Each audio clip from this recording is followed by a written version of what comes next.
Hello, Facebook. Welcome to another Witch on Fireside chat here with me, Heron Michelle. It is April the 5th, I think. It's kind of hard to keep track during the big COVID-19 quarantine of 2020. I left my house for the first time in about a week and a half today to do some grocery shopping, and well, that was an experience. I'm glad to be home. Glad to welcome you back to my witchcraft room for another one of these little chats to help keep us connected during this time when we're all having to shelter in place. As I've mentioned before, of course, this is very important to the continuation of my shop, being able to pay the bills during April while we are closed because of the mandate. So at any rate, we are I'm happy to bring these little video chats to you so you can ask me questions, and I can do some little demonstrations, the kinds of things that we answer across the counter at the store for our customers who are beginning their practice. I have been getting a lot of very nice messages from people with suggestions of things to discuss and demonstrate on these little video chats. I'll be doing them every Tuesday, Friday, and Sunday night during April. That's 13 total for those of you keeping track, because I began on March 31st. And I would start them at 9 o'clock. They'll go about 45 minutes, and I'm doing it 3 times a week. So for the savvy witches out there, you may have noticed that that's 3 a week at 9 o'clock, and there'll be 13 total. And those are some of my favorite magical numbers, 3, 9, and 13. Tonight, I wanted to move from a progression of having opened the video chats with, first we did a little candle magic. This is our fire candle. So for our Witch on Fireside chat, we have our fire candle already alight. Last time we talked about how to burn incense, loose incense on a charcoal. But tonight, I'm just going to light some stick incense. This is one of my favorite brands. It's called Nature brand. They're made in America, all natural materials. This is a delicious one. The reason why I like Nature is because they've got resins that are powdered and adhere directly to the outside of the stick. It makes for a beautiful, thick, mystical smoke, which actually this may be a little much. But anyway, it does make a beautiful smoke for scrying in if you'd like to try scrying also. Just that's a divination of just looking in the smoke and allowing your mind to follow the curling smoke as a means of releasing its grip from the middle world and going into more spiritual, magical mindsets. But tonight, I'm going to move from air and fire into water. So I've also been thinking a lot about how it is the coming full moon. The full moon is so nigh. It's in the next few days. I wish I could tell you I know exactly which one it is, but honestly I didn't even know today was Sunday for most of the day. So anyway, I would like to talk about consecrating the water bowl for the altar, but also how I make moon water. I worked up some moon water a while back while the sun was just so and the moon was just so, on a dark moon actually, when I created a flower essence with gardenia. So I'm going to give some instructions for that later. But in the meantime, this is my beautiful blue bottle of moon waters prepared already. So for the consecration of my water for my altar, I've begun with some purified water. Any old purified water will do for that to begin with, but then we consecrate it and purify it for magical purposes. So I have a little pipette. If you have anything that will help pull up the waters, eyedropper or so. I'm going to first add 9 drops of my moon water. This is a gardenia flower essence. We count first. 1, 2, 3, 4, 5, 6, 7, 8, 9. All it takes is 9 drops of a magically prepared water in any amount of additional water used for magical purposes. 9, a sacred number, the goddess, 3 times 3. 9 shows up in a lot of magical work, as does the number 3. Now that I've added that, there's a magical law called the law of contagion. Anything that touches or comes into contact with that water, or anything really, the law of contagion works for anything, but especially good for water. Water is very accepting. It draws in anything that it comes into contact with, and it just allows it all to be one big party. That is both the benefit and the bane of water. So why we can add 9 drops of this already magically prepared water to the larger bowl, accepts it. Now all the water through the law of contagion is a magically prepared water. It tunes it up, if you will. It's also a bane because water accepts everything.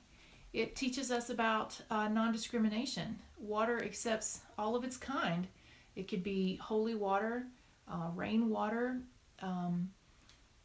sea water. It could also be piss water. It takes it all in. That doesn't necessarily mean that it's clean. It's also the element most associated with your emotions.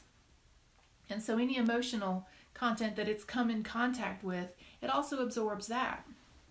So we need to purify the water. So when we have our water bowl on the altar, once more I like to connect to the elemental water the same way that I demonstrated with the candle and the incense. I visualize elemental water in my own mind, and I make my connections through my heart. And I remember the waters of my own blood flowing through my body and my connection to that emotional plane.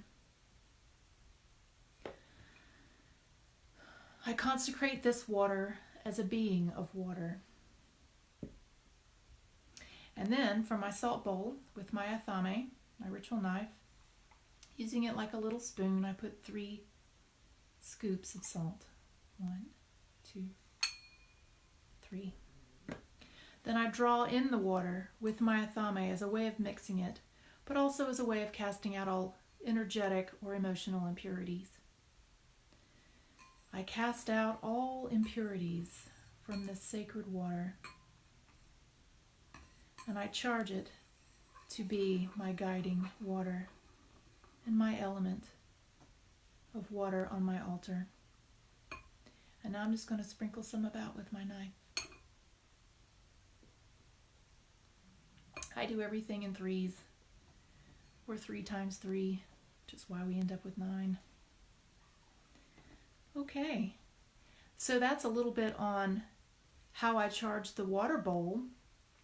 I'll move to earth in the next installment. But for now, I'd like to discuss how I came up with this water, this moon water, and how you might do the same. So for now, I'm going to move this back to the back so I don't tip it over.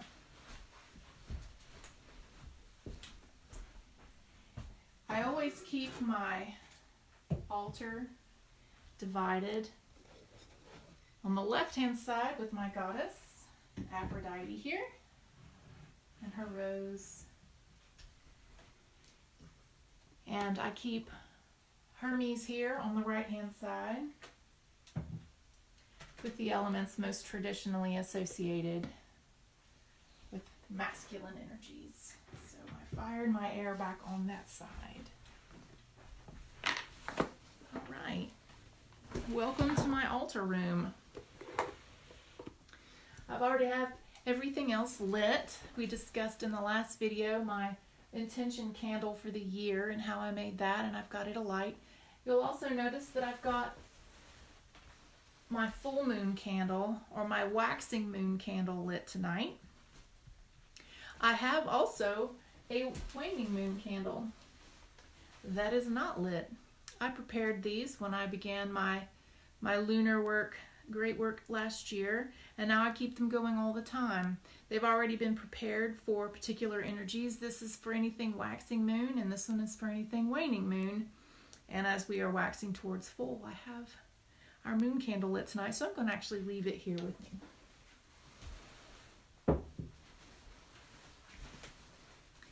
Okay. You'll have to excuse me for one moment. Oh, thanks, Sarah. I just realized I never plugged my computer back in, and this whole rig is about to go out. So give me one sec.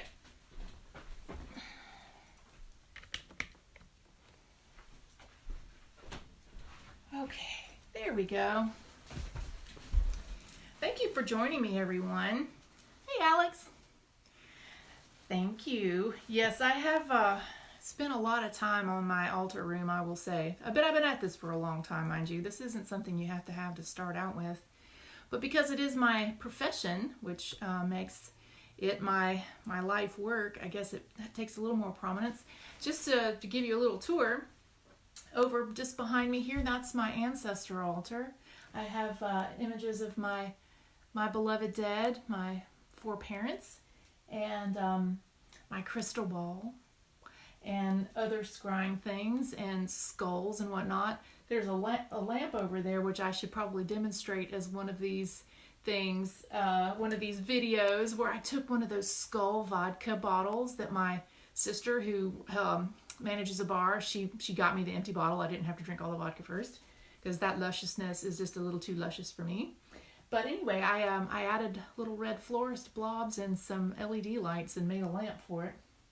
Anyway, and above that on the wall, you see my little shelves that I made for all of my essential oils and oil blends, magical oil blends, and all of my stone chips, all of my various potions and lotions.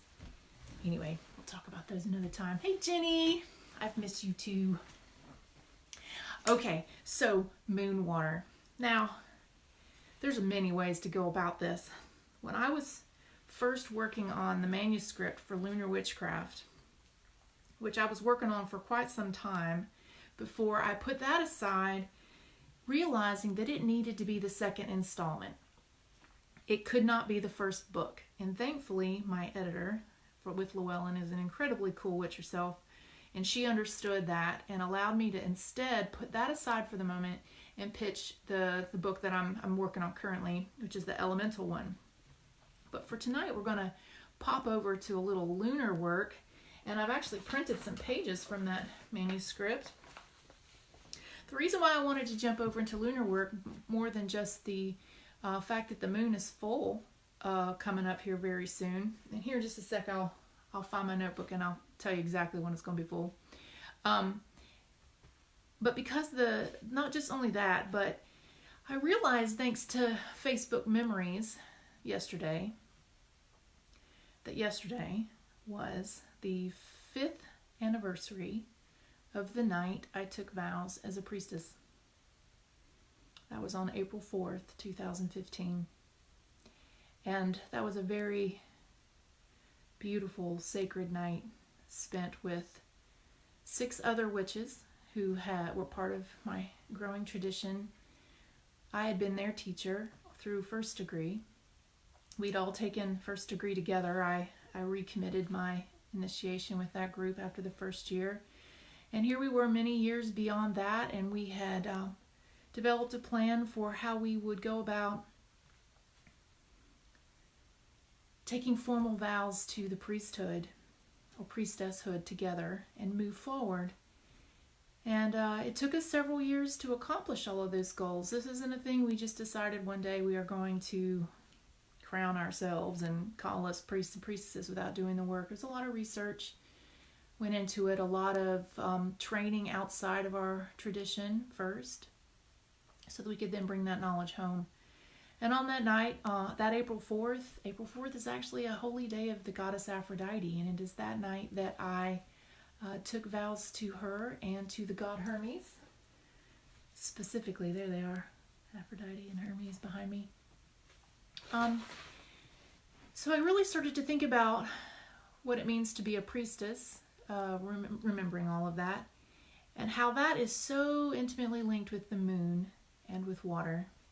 It got me thinking about the priestess card. This is the priestess card from the Thoth deck, and I love the imagery. The priestess is the card in astrology associated with the moon, lunar energies.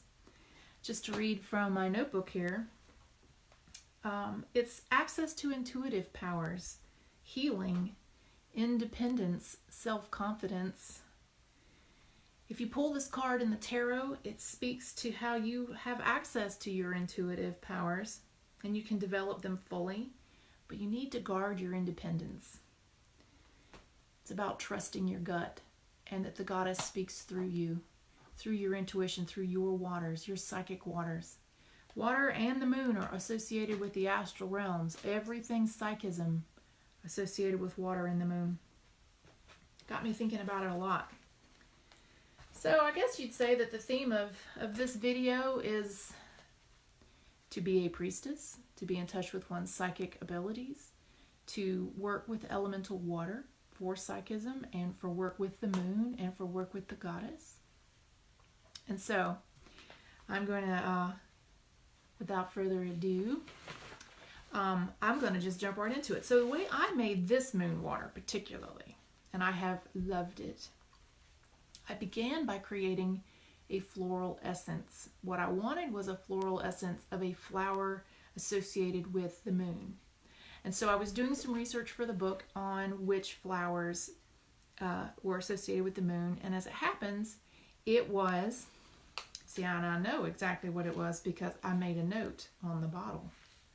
Make note, witches. If you don't label your witchy business properly, you'll come back to it later and not remember what you did or why. And that would be tragic. Don't ask me how I know that. So I happen to have made this one on June 3rd, 2019. It was the day of the dark moon. It was also when the dark moon fell exactly on a Monday.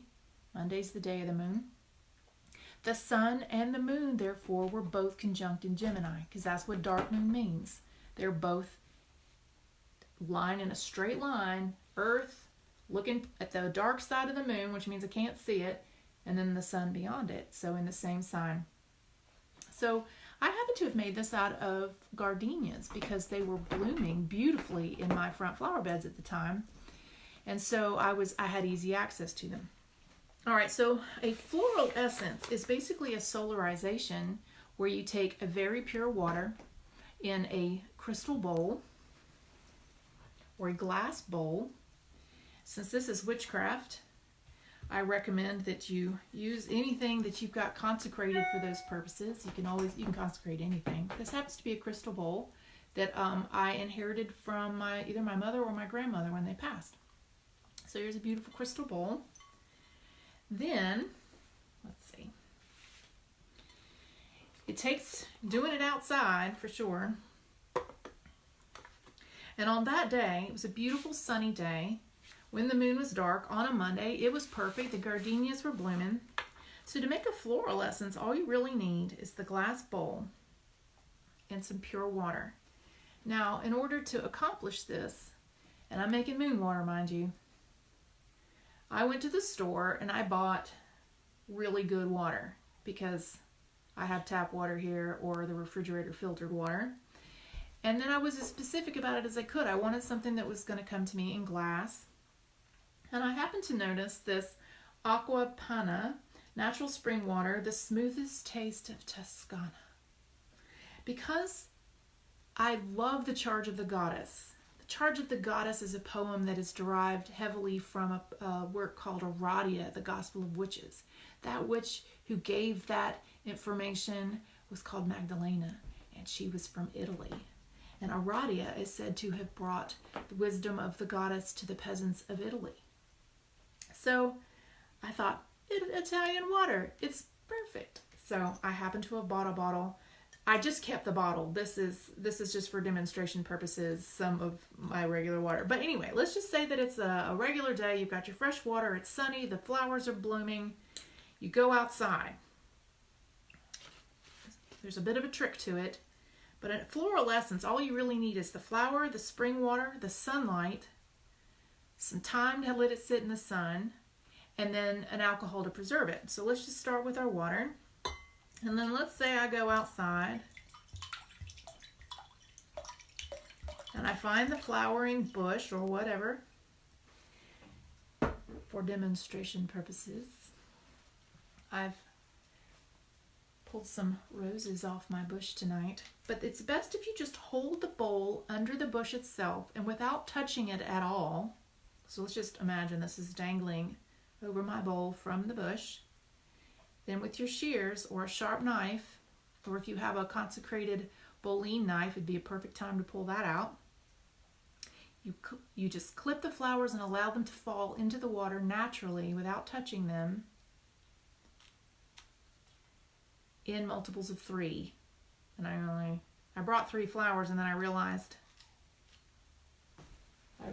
Aphrodite needed 1, so she got the 3rd one. But for demonstration purposes. You can put as many flowers as you need, but it doesn't take that many, because the idea is that the essence of the flower is now imprinting upon the water. And the water, being very accepting, because that's its magical power, it's very accepting, it's going to then imprint the spiritual nature of that flower on the water. We're not making tea, we're not steeping it. It's not about extracting any of the physical components from the flower into the water. That's a different process. This is a very metaphysical idea here. We're just allowing that flower to imprint its spirit upon the water. Let's see. This is a quote from Kathy Skipper. She's an aromatherapist, and she wrote about preparing flower essences as a metaphysical way to treat physical illnesses by addressing the root cause of ailments as originating within the heart and mind. So she's defined them as such. Flower essences are the vibrational message of a flower transmitted to water by solarization, and the vibrational resonance of the flower is memorized by the water. So, once the flower is just floating gently on the surface of the water, the solarization process is really just a matter of putting it out in a sunbeam for a while. Now, I'm a witch. I'm not just an aromatherapist. So I would do this according to astrology. And I see that Jupiter is watching, so I'm sure he'll appreciate this. Whatever is created in this world, and this is now being created right now, which means this water right here has a natal chart, which is why it was important on my bottle of water that I said exactly what was going on astrologically when I made it. And when I made it, the moon was exactly dark when the sun and the moon were both conjunct in Gemini. So this is a Gemini dark moon floral essence starting out with. Now, also because I'm a witch, I add stones. Got our allies of plant in there. If we're going to make a water, now mind you, I'm not using this for healing purposes. I do not intend to ingest any of this water. I'm really just taking the floral essence idea and using it to amplify witchcraft. This, I told y'all yesterday, I put stone chips and everything. This is my little rainbow moonstone stash. If you have a big rainbow moonstone, put it in there. It doesn't take much. That's the beauty of it. Stones amplify whatever energies they come into contact also, and stones and water go together so beautifully. So I'm going to put 3, 9, it's up to you. I love multiples of 3, so I'm going to put 9 chips of rainbow moonstone in my water also. 1, 2, 3,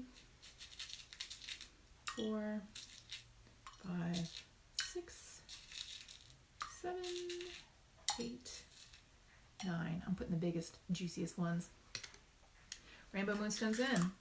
Then all you have to do is leave it out in the sun. Obviously this is a night. I can't do that.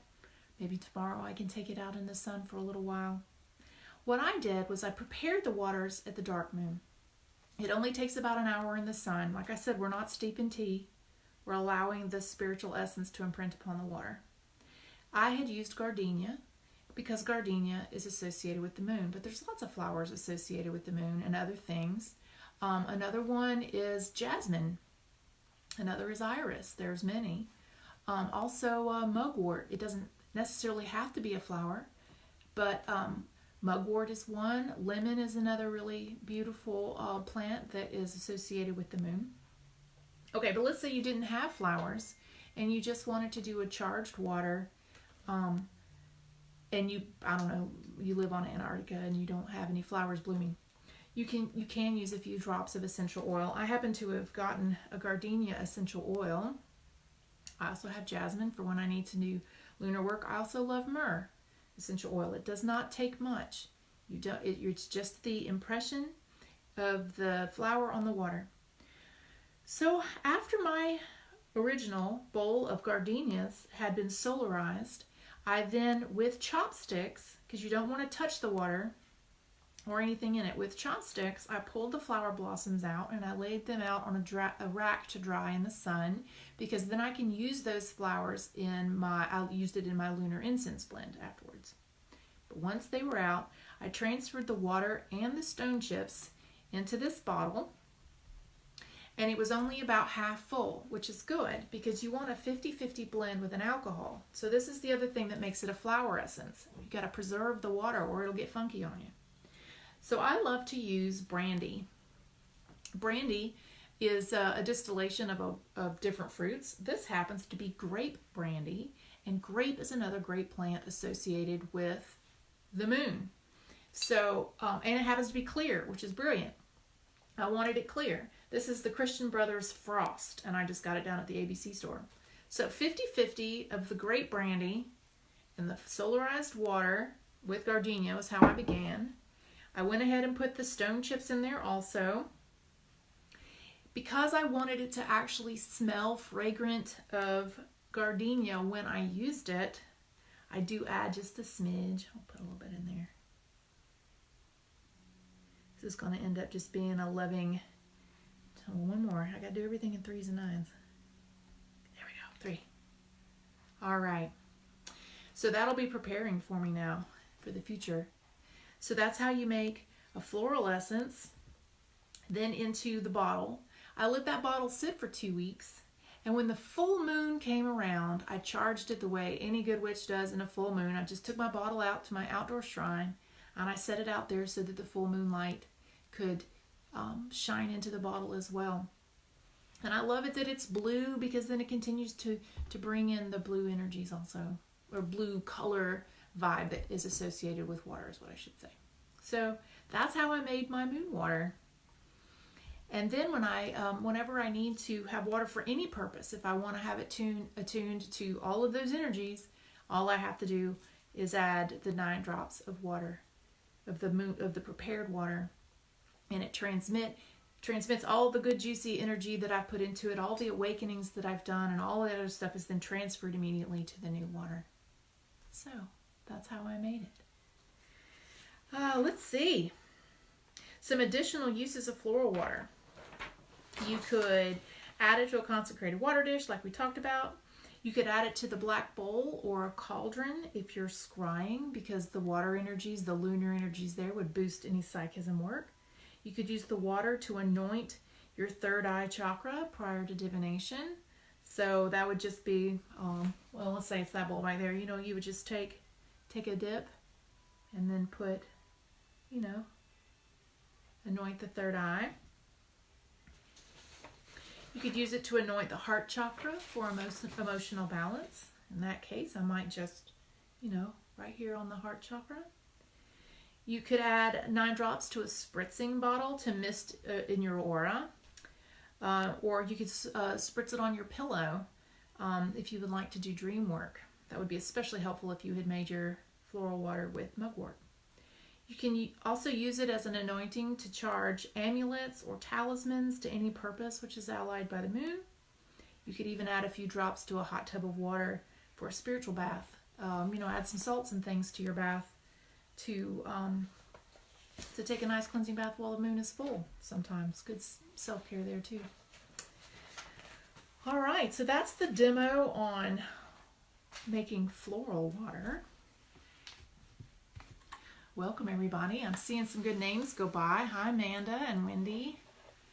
If anybody has any questions or anything for me, I would love to chat with you. Feel free to jump in with any questions you may have. Otherwise, I may just hit up my cauldron here of questions that have been sent to me. Oh my think I'm going to need to have a sip of this wine. So, Granny's Chalice, once more. Red wine. Red wine as the moon becomes more full. Need that. Thought I'd also bring up some other waters that I've made. You know, like I said, water is highly impressionable. It is the essence of being impressionable. And so any water that you collect from the wild will bring with it whatever natural force brought the water. So if you have a nice gentle rain, I'd call that a very gentle water. You might want that for peace water. Thanks, Sarah. She loves the method of making moon water. I hope everyone will try it and then let me know what you came up with. I find it to be a beautiful thing to make charged waters. I make lots of them. So a little show and tell. This, and I've written a whole blog on this one. If you're ever on Witch on Fire and you do a search for snow acceptance water, and I even made more snow acceptance water when we had that little snow this year. Acceptance water is for water that needs, it's magical water you would use when you need to have some sort of emotional acceptance of a thing. A lot like I need to accept the fact that there's a pandemic going around and I need to stay at home, whether I like it or not. So acceptance water from snow is really good that way. In that case, rather than beginning with the spring water, I would begin with the snow water. Other waters are daring waters. That's the active property of water. Daring is like the raging rapids or how the river carved the Grand Canyon. It overcomes obstacles. It overcomes barriers. This terrifying little bottle is of hurricane water. Hurricane water is some terrifying water, just as a hurricane is. If you collect water in a hurricane and then purify it, because funky business comes in with hurricane water, you definitely want to boil that or some such.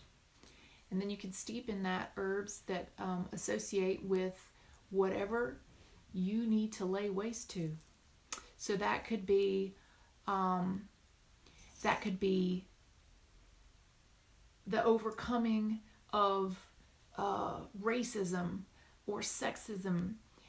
Be very careful what you want to lay waste to. You know, I don't condone any doing of harm to individuals, but it could be something that is an obstacle, a societal obstacle, or a wrongdoing that needs to be completely taken down to matchsticks and built back up again with something better. So I happen to have used some herbs. This is steeped like a tea. Used some herbs that were associated with the astrology of that moment, which I believe was Sagittarius.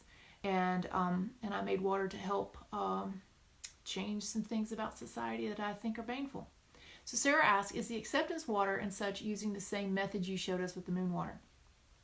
Yes, it could be the same, the whole process the same, only whereas we started with spring water, you could also always collect rainwater. Rainwater is a great way to begin any consecrated water. In this case, I chose water that had settled in a shape like snow settles in a shape. It's also very linked. Acceptance water to me with snow is brilliant because a snowflake forms where water molecules combine with some mote of dust or pollen or something in the atmosphere and then crystallizes on that speck of earth.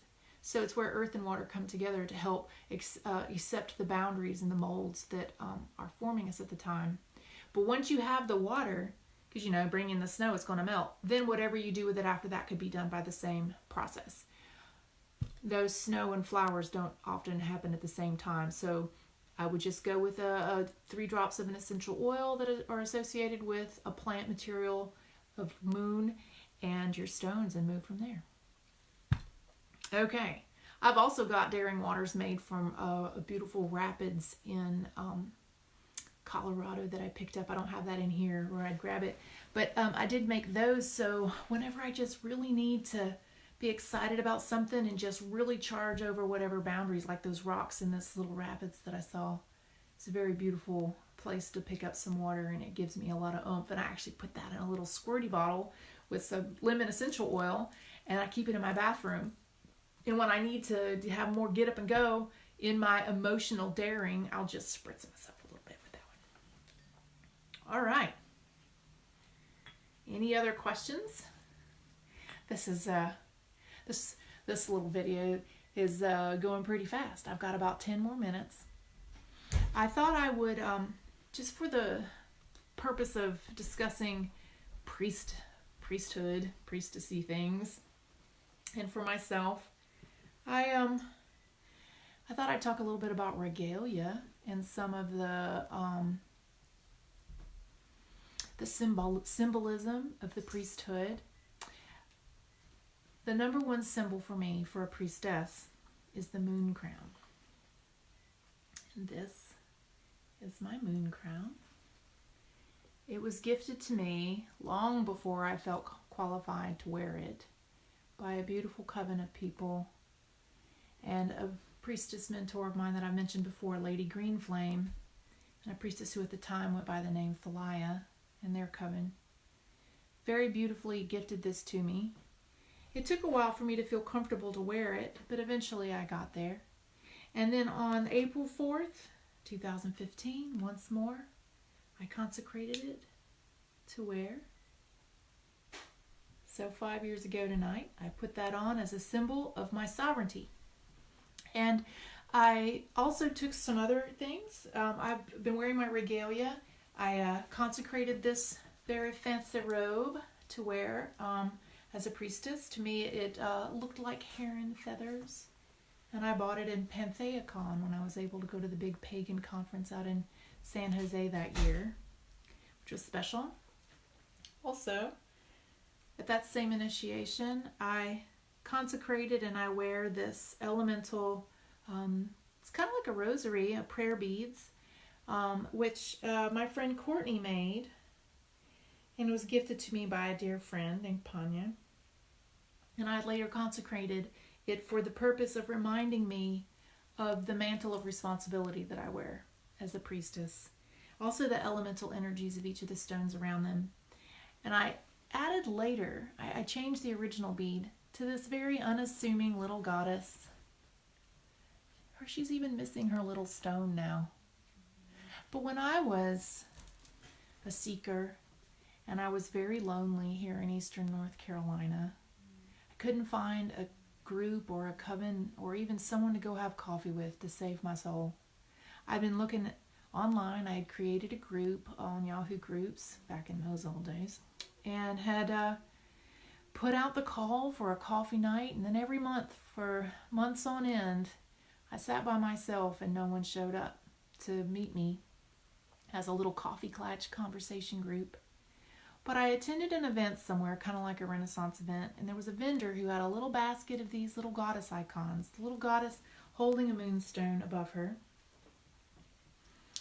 And they were cheap, they're $5 or something, and I bought one and I put it on. And in my sad little mind, I thought, nobody in Eastern North Carolina will know what this little goddess means, and it'll just be my little private declaration of my love of the goddess and my inner witchhood.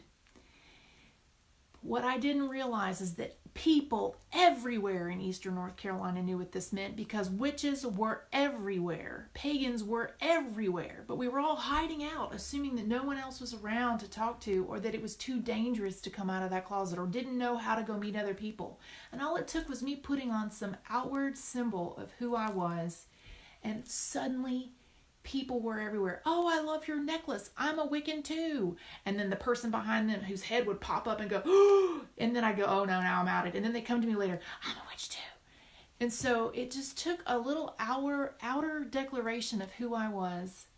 And that ultimately created the community, which led me to meeting the first witches and pagans that I ever met here in Greenville at the Unitarian Universalist Church, which started a study group, which started a monthly meetup, which started the Witches Ball, which started the store eventually.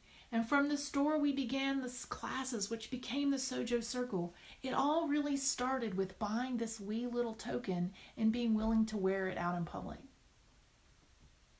So when I reconsecrated all of my stuff for my 3rd degree initiation, which is for a high priestess, I added that little token to the end of my prayer beads. Also, I have the my first degree initiation. I wear this little pinnacle with the butterfly, and for my third, I put it on a necklace made out of amber and jet. Amber and jet beads are a symbol of a high priestess in Wicca, both being natural materials that were made and fossilized in a tree or by wood. Neither actually stones, but mineralized living plants. So it's the perfect combination of plant and stone. Jet representing the night forces and the goddess, and amber representing the god and the sun. And so I wear those things as part of my regalia. And then perhaps you've noticed also that I wear my pentacle ring.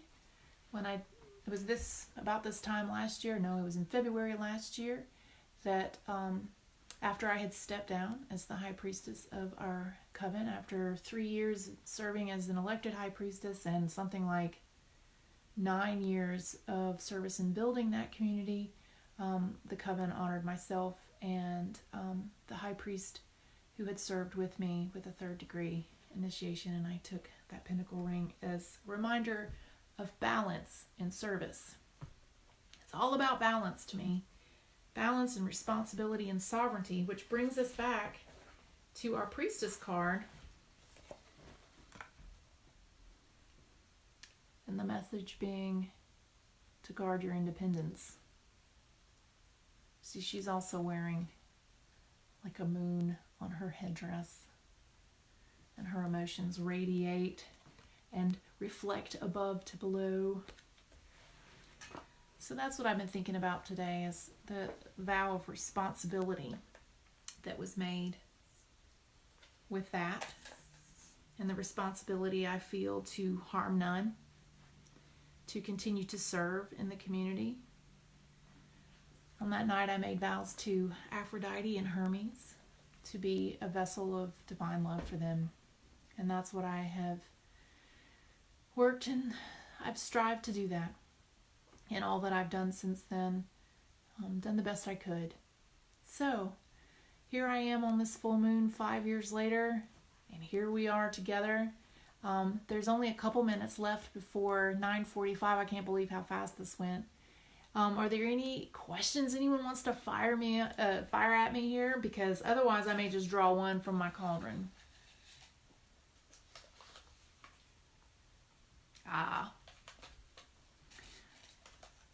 This question. It was asked to me why it is that I so often use the terms beneficial and baneful versus good and bad, or positive and negative. If you've been in my classroom for a hot minute, you've already heard my speech on why I don't like to use the terms negative and positive when it comes to magic. In our culture, in our society, people use the term negative synonymously with bad. And that's a trap. Don't do that. Negative energy can refer to negatively charged ions, which are actually the most helpful and healthful. The reason why you feel so great at the beach is because negatively charged ions are in the air. The reason why everybody's got a salt lamp burning is because it really, in their homes, a Himalayan salt lamp with the little light bulb makes it warm, and then the negatively charged ions are admitted into the house. Negatively charged ions attach to the positively charged ones, which are very bad for you, cancer causing, and can come from electromagnetic fields around electronic devices and other things. So if you were to go around in your circle and say, I banish all negative energy, do you? Do you really? What's really negative? What's really positive? Sometimes people refer to things as being negative that are just hurtful or difficult. You might say that the death of a loved one is a negative experience. But is it negative? It hurts. But maybe that teaches us something. Maybe that's very instructive. Maybe the loss inspires us to do something like my mother's death inspired me to open this store and to live authentically. Yep, Jenny says she's very aware of that every time she does her affirmations or charges an item. And I'm glad that she picked that up and have run with it. So my inspiration to use in this next couple days when you're speaking, rather than use the terms good or bad, or beneficial and baneful, or positive and negative, to just get rid of those words, positive and negative. There's no such thing as a negative emotion. All emotions are necessary. All emotions are valid. But are you living in that emotion for too long a period of time? That's the real question. Anger is righteous when it's something needs to be angry about. But do you do something about it that's beneficial? Do you put those fires to work to actually create a change which is good for the world? Or do you just dwell in hatred and anger until you give yourself an ulcer and you die too young from your anger? That would be baneful. So that's really the difference.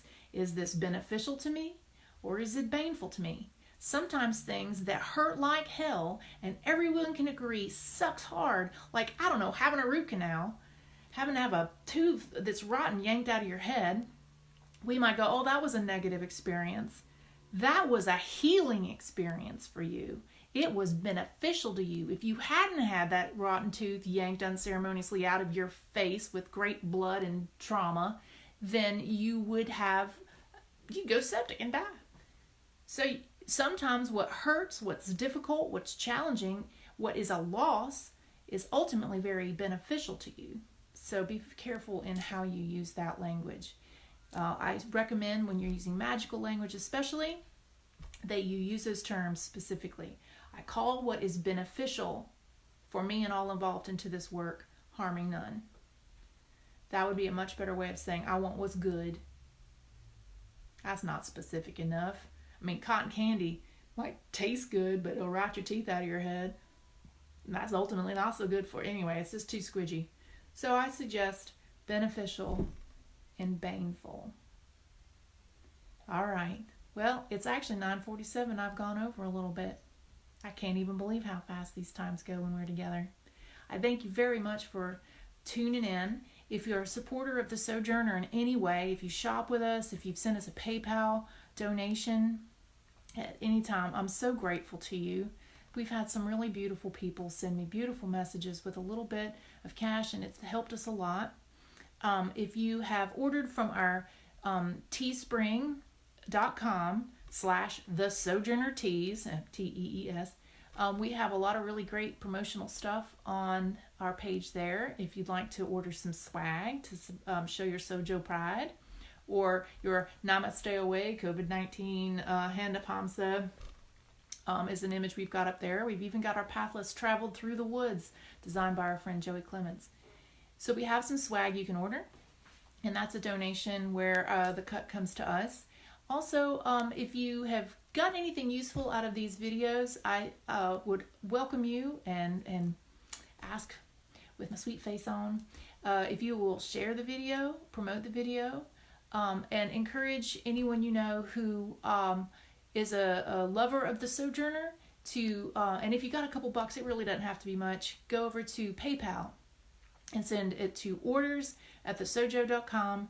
I've already pinned the address for the PayPal account in the description, and I really am very grateful to you all for your support. Thank you for tuning in, and I'll see you again on Tuesday. If you have anything you want me to talk about or to demonstrate, shoot me a private message, a text message if you've got my phone number, an email even to that orders@thesojo.com. That would get it to me, and I'd be happy to talk about it. Until next time, blessed be everyone, and namaste, away at a safe distance of at least 6 feet.